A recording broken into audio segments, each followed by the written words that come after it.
All right, 2008 Buick Lucerne.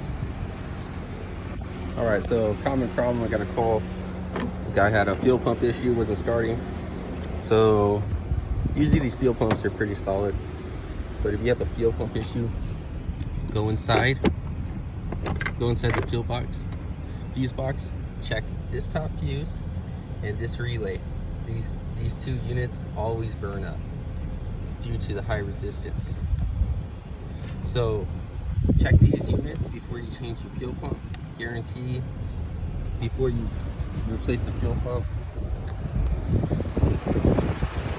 Here, get the relays.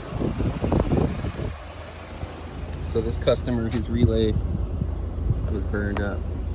See that? And then he had high resistance on his fuse right there. So replace those two units, car fired right up.